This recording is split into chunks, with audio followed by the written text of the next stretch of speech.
Lembaga Dakwah Fakultas Al-Fawas. Pada kesempatan kali ini, saya Nur Maulina akan menemani teman-teman semua dalam perbincangan yang cukup menarik untuk dibahas. Tapi pada kesempatan kali ini saya tidak sendiri, karena saya ditemani oleh seorang aktivis dakwah muda yang berasal dari kota Binjai. Langsung saja kita kenalan dengan Abang Ramadan. Halo Bang.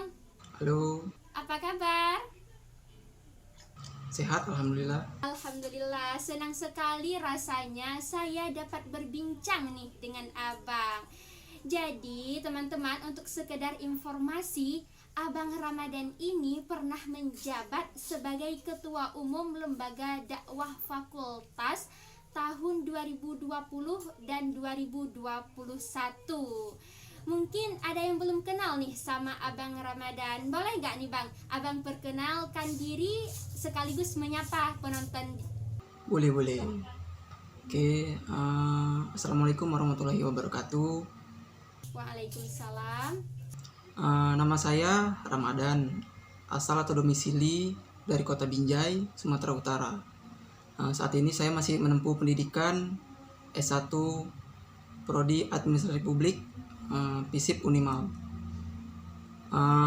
Untuk riwayat organisasi, saya pernah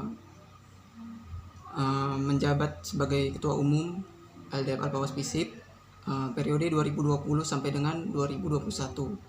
Kemudian Kepala Divisi dari Ikatan Mahasiswa Binjai periode 2020 sampai dengan 2021. Kemudian anggota divisi dari organisasi Senyum Satu Indonesia atau disingkat SSI periode 2020 sampai dengan 2021.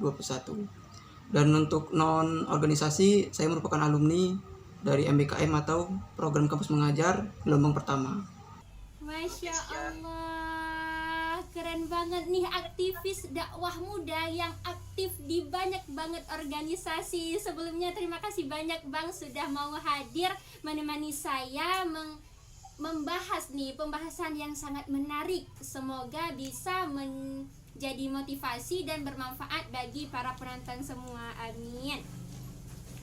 Nah teman-teman, jadi pembahasan kita hari ini yaitu tentang media sosial dan muslim masa kini. Pembahasan ini sangat urgent ya untuk kita bahas. Karena apa? Karena di masa dengan perkembangan teknologi informasi dan komunikasi yang semakin pesat nih teman-teman, pasti mustahil lah kayaknya anak-anak muda kayak kita ini nggak pakai yang namanya smartphone. Kalau udah pakai smartphone pasti pakai sosial media, ya nggak Bang? Ya benar. Jadi ini menurut informasinya juga, rupanya tahun 2022 ini sebanyak 191 juta orang di Indonesia itu menggunakan sosial media. Nah, kira-kira menurut Abang, buat apa sih orang menggunakan sosial media? Oke. Sosial media. Nah, kita rujuk ke definisinya dulu kan. Sosial media merupakan sebuah platform digital yang memfasilitasi penggunanya itu untuk menyebar berbagai informasi gitu, atau untuk saling bersosialisasi satu dengan lainnya, seperti bertukar informasi melalui baik berupa foto, video maupun hal lainnya gitu. Jadi di zaman sekarang ini tentu kita nggak heran lagi kan, ini kan zaman teknologi, di mana-mana teknologi. Bagi kaum muda-mudi seperti kita kan, handphone itu atau smartphone udah seperti teman hidup ya. Hampir terhitung dari 24 jam dari bangun tidur sampai mau tidur itu bakal ada di tangan kita gitu. Atau waktu kita banyak dihabiskan dengan smartphone yang tentu di dalamnya terdapat media sosial. Nah, media sosial itu bisa seperti WhatsApp, Instagram, Telegram, Twitter dan yang lainnya gitu. Nah, muda-mudi sekarang itu haus akan citra publik ataupun ingin menunjukkan dirinya di hadapan publik gitu. Nah, dengan itu mereka menggunakan media sosial untuk mengeksplor ataupun mengekspos dirinya gitu, untuk mendapatkan like, subscriber maupun hal-hal yang menguntungkan dirinya secara pribadi gitu.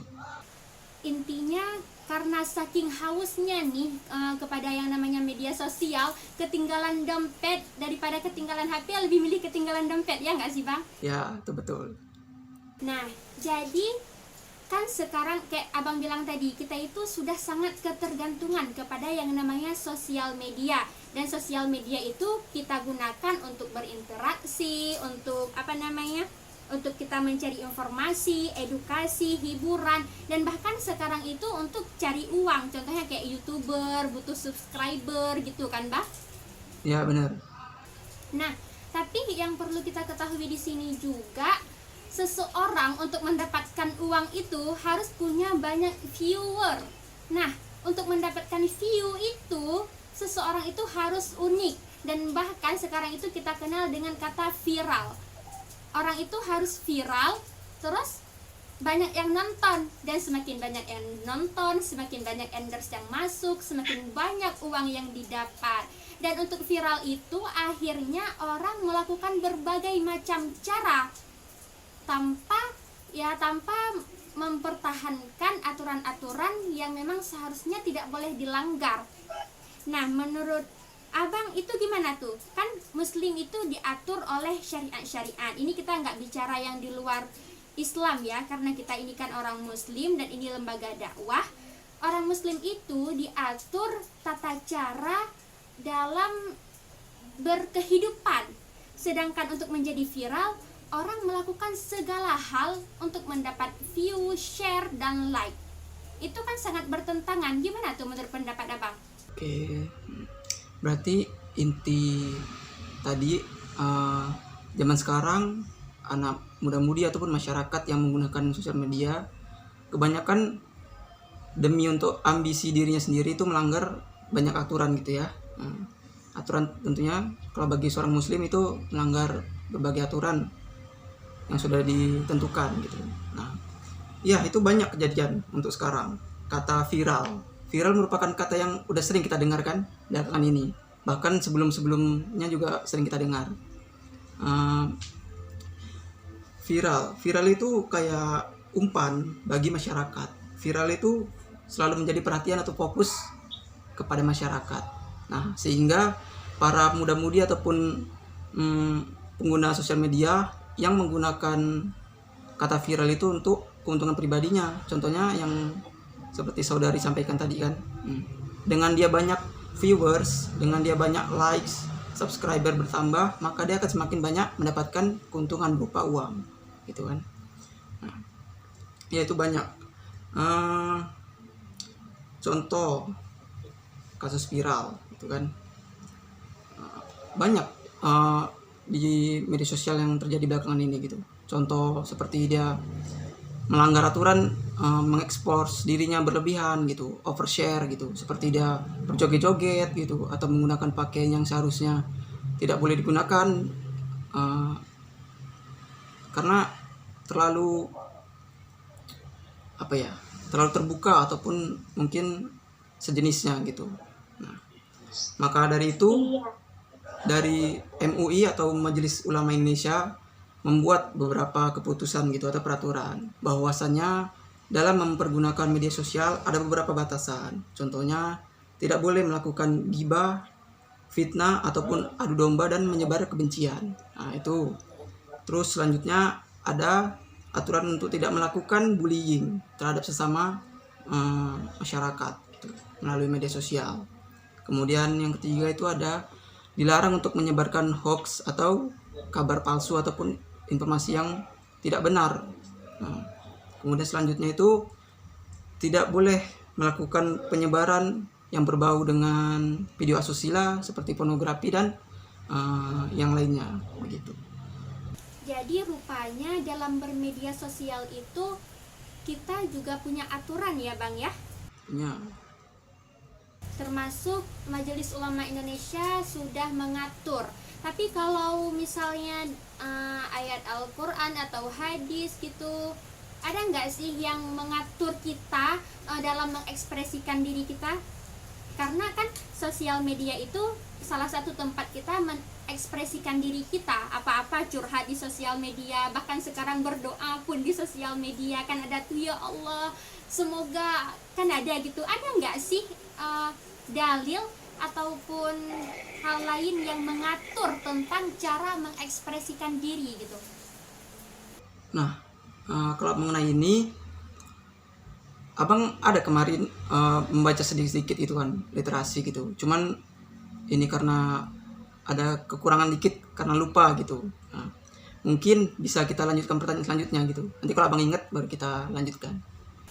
Iya, boleh. Nggak apa-apa, nanti misal ada teman-teman yang nonton, boleh juga komentar di bawah untuk jadi bahan referensi. Siapa tahu kalau nanti kita jumpa untuk di perbincangan selanjutnya bisa kita bahas lagi ya Bang ya.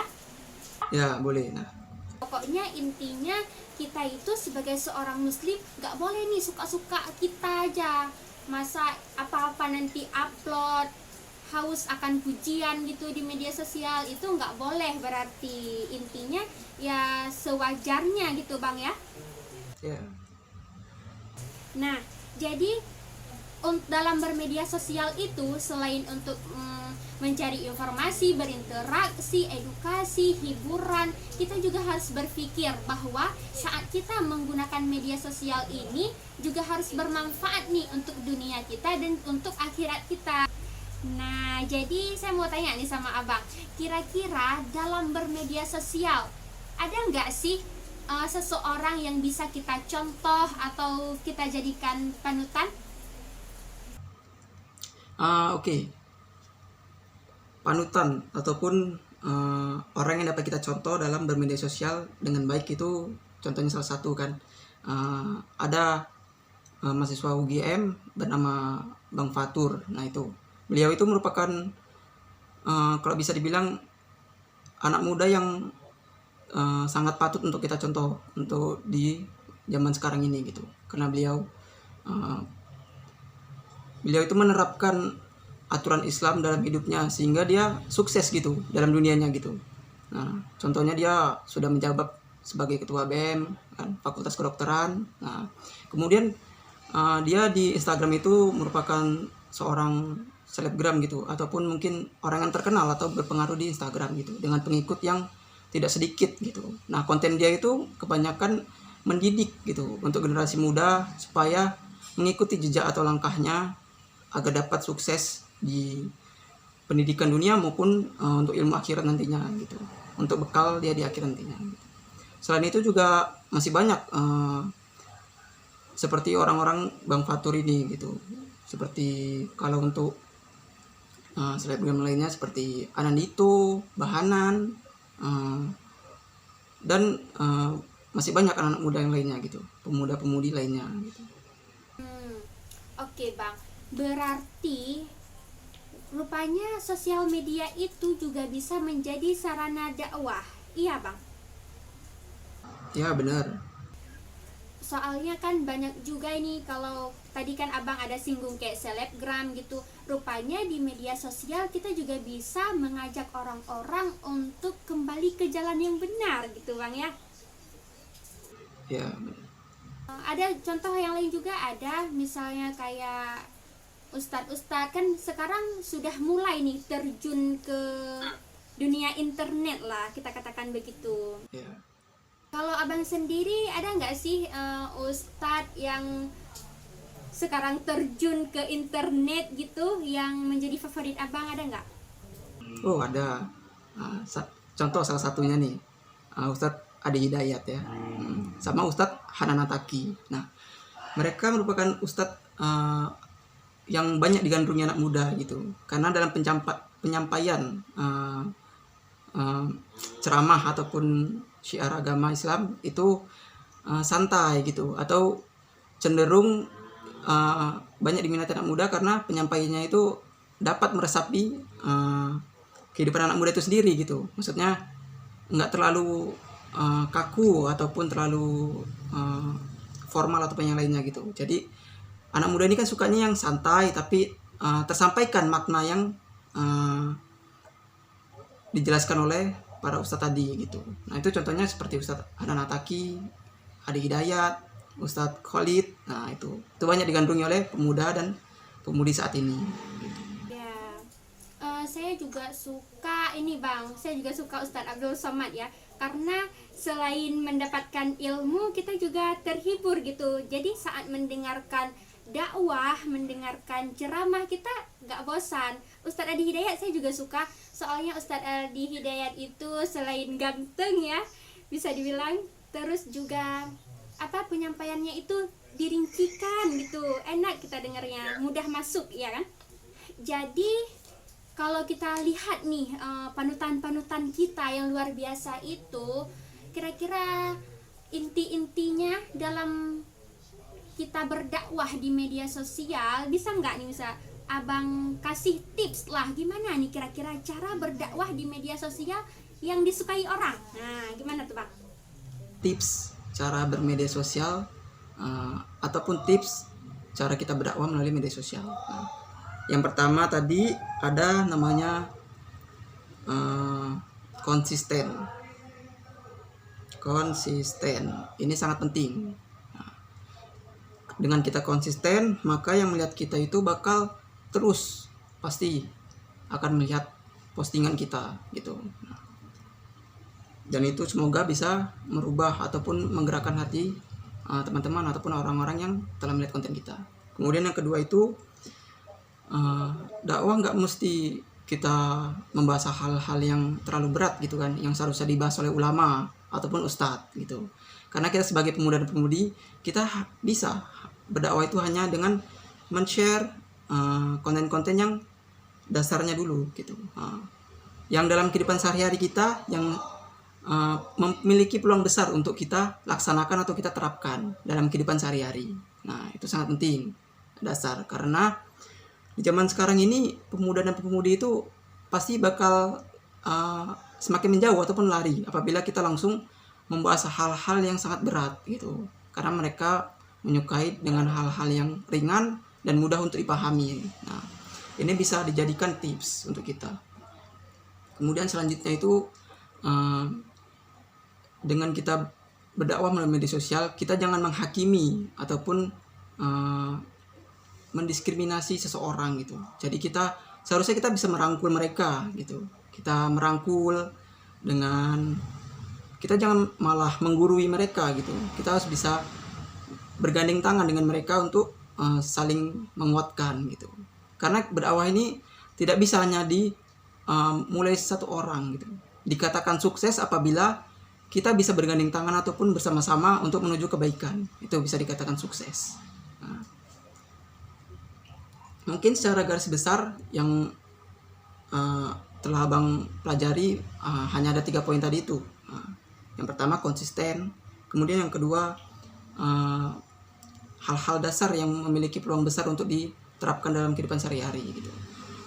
Kemudian yang ketiga itu jangan menggurui ataupun kita bisa merangkul mereka gitu. Nah, lebih ke arah ke situ. Kalau menurut saya ada nih satu lagi yang diperlukan di masa sekarang ini, yaitu menarik ya. Benar. Kalau nggak menarik itu kita ini baru nonton aja, aduh apa sih, skip. Tapi kalau menarik, apalagi misal ada visualnya yang gimana gitu kan, kita pasti tertarik tuh, sanggup kita nonton berjam-jam. Iya benar. Gitu. Kalau abang sendiri punya nggak sosial media gitu? Bisa nih dikasih tahu ke teman-teman, siapa tahu nanti nambah followersnya. Kalau abang cuman main WhatsApp, Instagram, Facebook itu sih. Nggak mau kasih tahu nih namanya ke teman-teman? Oh boleh, nanti dicantumkan di layar bawah aja. Oh iya ya. Ya, itu lebih menarik kan? Makanya nih teman-teman, berarti harus nonton nih kalau mau sosial medianya abang. Harus nonton nih pembahasan kita. Oke. Saya mau nanya nih bang. Ya boleh. Kan tadi kita udah bahas tuh berdakwah di media sosial. Pasti kalau udah banyak pengikutnya, banyak penontonnya, endorse masuk, uang pun ikut masuk. Saya pernah dengar nih ada yang bilang, loh kok agama dijual sih? kok di sosmed dakwah, padahal itu modus mau dapat uang gitu. Itu gimana pendapat abang dengan orang-orang yang berpikiran seperti itu? Asumsi publik mengenai menjual agama atau menjual agama dalam konten gitu mungkin ya, untuk mendapatkan keuntungan pribadi. Oke. Mengenai itu, ada beberapa selebgram ataupun pengusaha influencer yang dia memanfaatkan media sosial itu untuk berdakwah sambil untuk bekerja. Oke, bekerja. Banyak contohnya, banyak seperti Taki Malik, tahu Taki Malik? Ya, Bahanan dan yang lain-lainnya. Mereka memiliki ilmu agama di atas rata-rata orang lain gitu. Contohnya mereka penghafal Quran. Ya, mereka membuat konten agama itu memang bertujuan untuk saling mengingatkan di media sosial. Nah, dengan dia begitu banyak menarik perhatian publik dengan followers yang banyak, kalau di Instagram gitu kan, viewers yang tinggi. Nah, sembari itu dia bakal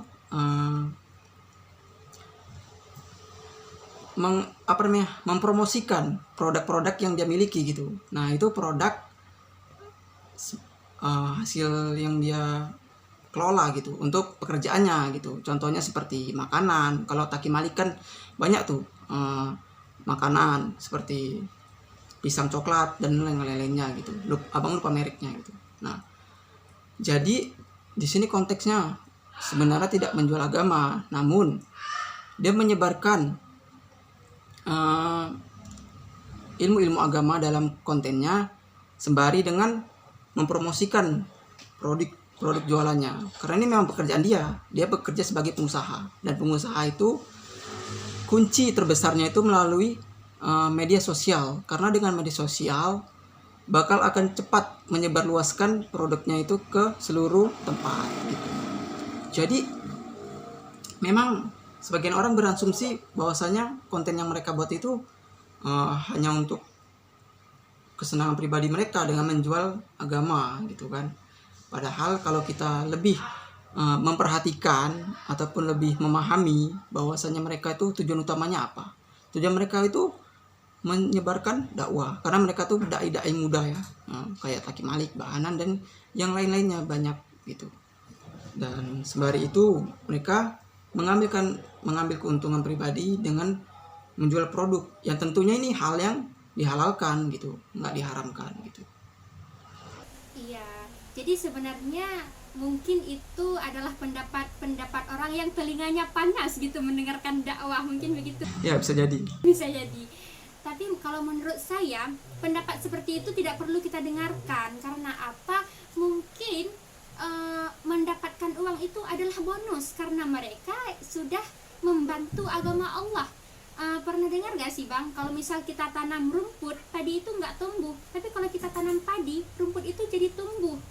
Jadi kayak gitu, saat kita mencari tujuan kita itu akhirat, jadi dunia itu kayak ngikut gitu.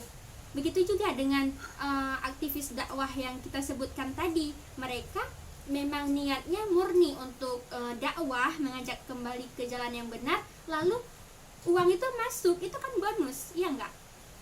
Ya benar. Maka dari itu berarti benar istilah prioritaskanlah akhiratmu, maka dunia itu akan mengejarmu. Iya. Abang tahu nggak sih kalau bahasa Aceh itu ada yang namanya sigota dua patlut. Misal ada pohon, kita kayak gini, apa tuh namanya ya, dengan golok teng gitu, tapi lukanya ada dua. Maksudnya sekali kita ada bahasa Indonesianya, sekali kita dayung, 20 terlampaui gitu. Ya benar. Sebenarnya kalau kita bilang jual agama itu gak enak banget didengarnya, ya gak sih? Juga manusia, uang itu perlu, dan itu juga halal, gak salah kita kayak gitu, ya bang? Nah, kalau abang sendiri di sosial media aktif berdakwah gak? Kalau abang, kalau untuk di Instagram nggak aktif banget, cuma ada beberapa waktu tertentu yang abang perlu nih share, karena ini sangat penting gitu. Apalagi ini dasar ilmu gitu kan. Nah itu bakal abang share melalui WhatsApp maupun Instagram ataupun Facebook juga gitu. Iya, sebenarnya berdakwah itu juga kita nggak mesti harus buat video. Wahai teman-teman, nggak mesti gitu juga. Dengan share ilmu agama itu juga termasuk dakwah. Iya, Bang. Ya. Dan konsisten tadi. Nah, konsisten boleh tiap hari dilaksanakan maupun kita buat jadwal tertentu gitu. Nah, itu juga boleh. Yang penting kita senantiasa terus-terusnya itu melakukan hal itu berulang gitu. Semisal seminggu mau share tentang hal-hal agama di hari-hari apa aja gitu. Contoh kalau hari Jumat itu kan ada desa quotes gitu kan. Apalagi kita mahasiswa gitu kan. Dari quotes yang berasal dari contoh kayak paguyuban maupun himpunan maupun LDF gitu. Itu biasa setiap hari Jumat ada yang namanya quotes of Jumu'ah gitu. Nah, itu bisa kita share. Nah, dengan kita konsisten nge-share itu setiap Jumat, nah itu bakal berimbas juga kepada penonton kita gitu. Pasti bakal baca ataupun melihat konten kita itu. Nah, Bang. Jadi, Abang ini kan tadi saya lupa bahas nih. Abang pernah menjabat sebagai Ketua Umum LDF tahun 2022-2021. Itu kenapa sih Abang bisa gabung ke LDF? Kenapa, Bang? Apa motivasinya gabung ke lembaga dakwah? Nanti siapa tahu setelah menonton video ini ada adik-adik nih, ada kader-kader baru yang mau ikut bergabung. Nah. Oke, ya. Alasan abang pertama kali ya untuk masuk ke itu, yang pertama yaitu satu, abang sadar ilmu agama abang itu tipis banget pun. Mungkin nggak bisa dijelaskan gitu saking tipisnya. Oke. Yang kedua, abang model orang yang memang nggak bisa berdiri sendiri ataupun nggak bakal dalam jangka waktu lama itu konsisten maupun semakin meningkat gitu kalau tidak dikelilingi oleh orang-orang yang saling menguatkan gitu dalam agama.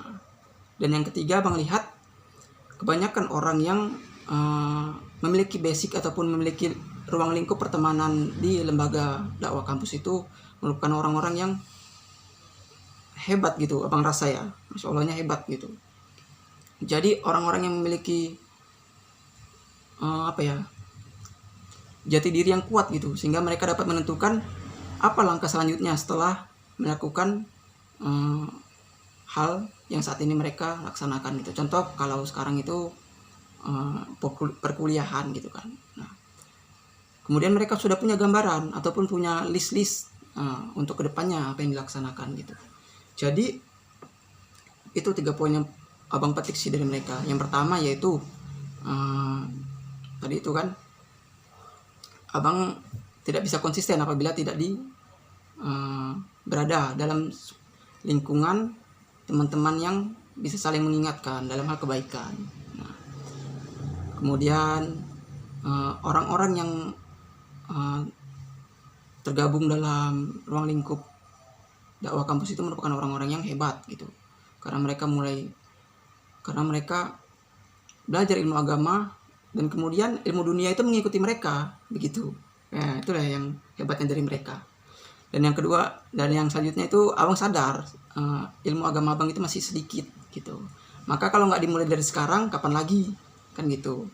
Jadi berbanyaklah ruang lingkup yang isinya pemuda-pemudi dakwah kampus gitu. Jangan mengabaikan teman-teman yang di luar ruang lingkup tersebut gitu. Kalau bisa kita ajak mereka juga gitu. Iya. Yang saya petik dari alasan-alasan abang tadi, berarti kalau kita berteman dengan penjual parfum, kita pun ikutan wanginya. Kalau kita berteman dengan orang yang agamanya bagus, kita juga ikutan gitu bagusnya, ya enggak? Ya. Jadi lembaga dakwah, abang bergabung di lembaga dakwah, saya mau tanya nih, menurut abang seberapa penting sih dakwah itu dan kenapa dakwah itu penting? Oke, dakwah itu penting karena jadi ujung tombak. Dakwah itu penting karena jadi ujung tombak agama. Dan dakwah itu bisa dilakukan oleh semua orang gitu, yang beragama Islam. Oke. Terus kenapa dakwah itu kok penting sih di kalangan kita gitu kan? Karena itu tadi, generasi muda ini adalah penerus bangsa. Maka dari itu, apabila mereka sudah dididik dari kecil dengan berbagai ilmu agama, kemungkinan besar mereka akan jadi pemimpin atau pengurus negeri ini yang amanah dan tidak zolim gitu. Jadi dakwah ini penting, bisa kita sebarkan ke mau mulai dari anak-anak, remaja, dewasa, bahkan orang tua gitu. Dengan penyampaiannya mengikuti atau sesuaikan dengan sasaran kita tadi gitu. Kalau dengan dari anak-anak itu contohnya bisa kita selingi dengan makanan sambil kita contohkan hal-hal yang baik gitu. Kalau sebaya dengan kita bisa berbicara dari hati ke hati begitu. Kalau dengan orang tua bisa kita merendahkan diri. Nah, jangan meninggikan diri apabila di depan orang yang lebih berumur dari kita. Kita bisa menyampaikannya secara baik-baik, lemah dan lembut. Karena dakwah itu lemah dan lembut. Dakwah itu lembut gitu, tidak keras gitu. Jadi kita bisa menyampaikannya secara lembut dan mengenai hati yang mendengarkannya begitu. Dakwah itu penting karena untuk generasi muda. Iya, jadi saya setuju banget nih sama yang abang bilang bahwa dakwah itu ya harus lembut dan nggak harus yang berat-berat.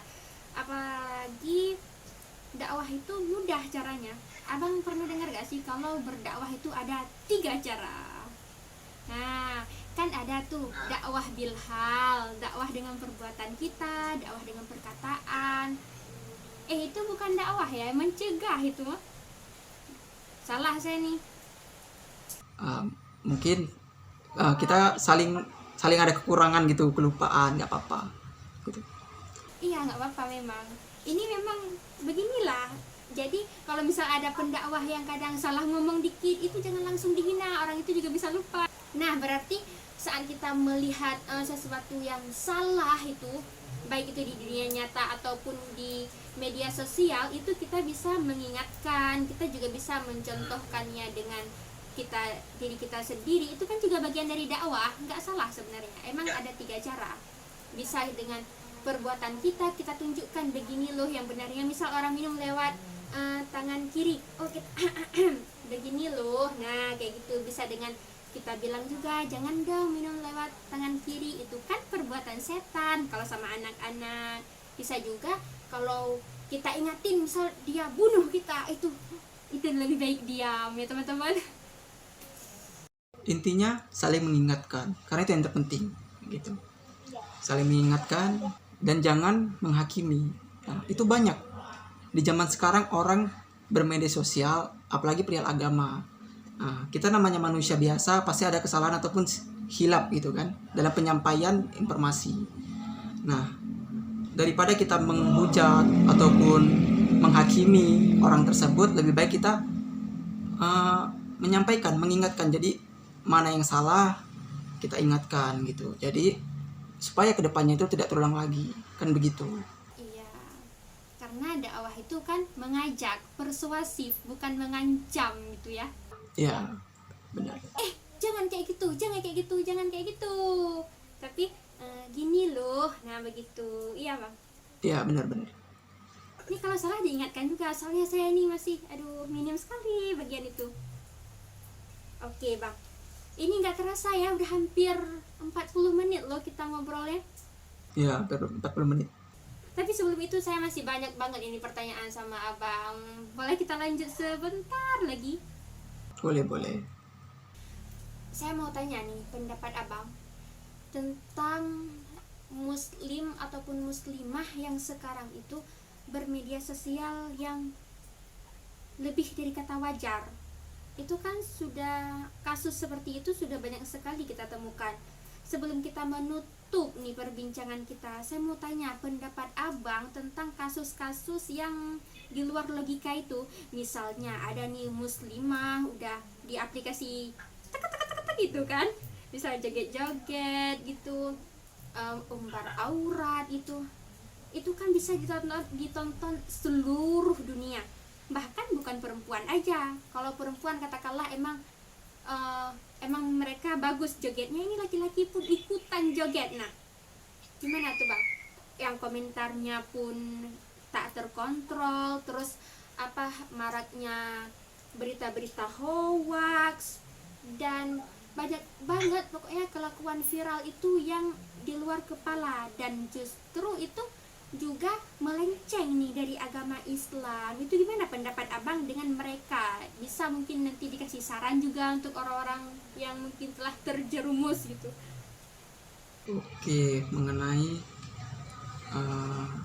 yang viral, nah, banyak itu benar di media sosial, berbagai media sosial, baik Twitter, Instagram, TikTok, dan yang sebagainya. Banyak konten-konten vulgar ya, kalau bisa kita bilang gitu, yang tidak pantas seharusnya ada di publik, tapi mereka publish gitu, mereka buat dan mereka publish. Mengenai konten tersebut, kenapa bisa viral konten-konten seperti itu? Karena memang kecenderungan masyarakat kita itu, terutama pemuda dan pemudi itu, memang ke hal-hal yang bukan berbau prestasi gitu, melainkan berbau untuk memenuhi hasrat mereka akan media sosial itu gitu. Contoh sekarang kan banyak tuh konten-konten joget-joget di TikTok gitu dengan pakaian yang kurang etis gitu kan.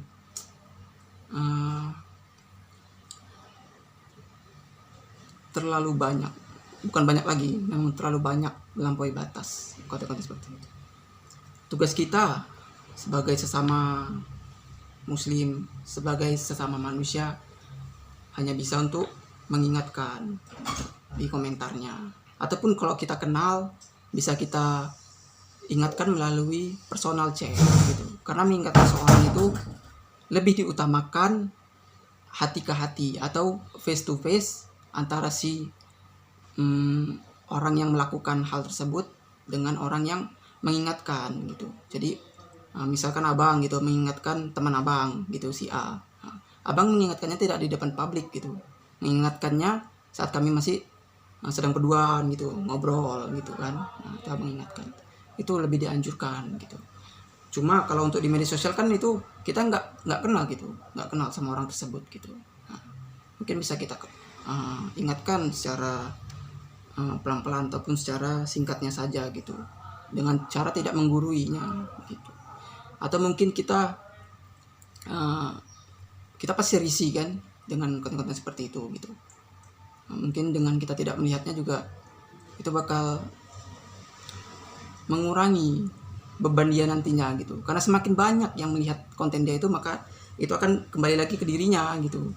Dia yang bakal dapat imbas dari perbuatannya itu gitu. Ngerti maksudnya kan? Kalau untuk perempuan gitu, joget-joget gitu, semakin banyak viewersnya, maka dosa dari yang melihat ini juga bakal ke transfer ke yang si pembuat konten ini gitu. Semakin banyak yang melihat dia gitu. Jadi mungkin hal paling sederhana itu tadi, kita nggak bisa berbuat banyak, seenggaknya kita udah menyampaikan sudah melaksanakan kewajiban kita untuk saling mengingatkan gitu. Berarti kalau misalnya kita emang nggak bisa cegah nih yang sudah terjadi, bisalah dengan tidak menontonnya. Tapi kalau semua orang punya pemikiran kayak gini, semua orang nggak nonton, dia pun nggak punya penonton, dia pun nggak buat lagi. Ini enggak, beramai-ramai orang menonton. Karena itu yang laku. Kalau udah banyak yang nonton, ratingnya naik terus, buka TikTok walaupun nggak ngikutin, muncul FYP ya kalau sekarang ya namanya, for your page gitu, direkomendasikan ke halaman kita gitu kan. Makanya Kalau aplikasi-aplikasi yang mungkin kurang bermanfaat lebih baik gak usah diinstal gitu. Itu langkah paling mudah, ya betul. Nggak usah diinstal. Gak usah diinstal. Ini ada juga orang-orang itu alasannya enak, bisa di sana kan juga ada dakwah, di sana kan juga ada apa nasihat Islam. Kenapa nggak misal buka YouTube misalkan tinggal tulis langsung keluar kayak gitu. Kita tidak selamat dari yang namanya internet, teman-teman. Makanya berarti tergantung kepada diri kita. Bijaklah dalam bermedia sosial dan menggunakan internet. Ya, Bang? Iya, benar. Nah, mungkin karena waktunya ini sudah lama banget, Bang, dan gak terasa saking serunya nih ngobrol sama Abang Ramadan. Tapi sebelum perbincangan ini berakhir, boleh nggak Bang nih saya minta dari Abang sedikit kesimpulan untuk menutupi perbincangan hari ini dan juga sedikit saran kepada seluruh penonton dalam bermedia sosial. Kesimpulan ataupun saran yang bisa mungkin abang berikan gitu untuk teman-teman. Media sosial itu ibarat jendela dunia ya. Karena apapun hal informasi di seluruh pelosok dunia itu bisa kita akses dengan sangat mudah untuk saat ini gitu. Jadi jadikan hal itu untuk menjadi menjadi salah satu perantara kita untuk mendapatkan tabungan di akhirat kita, yaitu dengan men-share hal-hal yang bermanfaat ataupun hal-hal seperti dakwah dan yang lainnya gitu, yang menuju ataupun mengarahkan ke hal kebaikan. Maka itu media sosial itu seperti tabungan gitu, tabungan. Tergantung isinya itu apa gitu. Kalau konten-konten baik isinya, maka itu akan sangat berguna bagi kita. Nah, kenapa gitu? Media sosial nggak bakal kemakan oleh waktu gitu kan. Sampai diri kita ini nggak ada nantinya, kalau media sosial itu berisi dengan konten-konten yang baik, masih ada dan masih banyak dilihat oleh orang, itu bakal terus menjadi amal jariah buat kita gitu kan. Itu kan mengarah ke hal-hal yang baik gitu. Jadi kita harus hati-hati dalam bermedia sosial di zaman sekarang ini gitu. Harus berhati-hati banget gitu. Hal-hal yang sekiranya tidak penting tidak usah di-share gitu.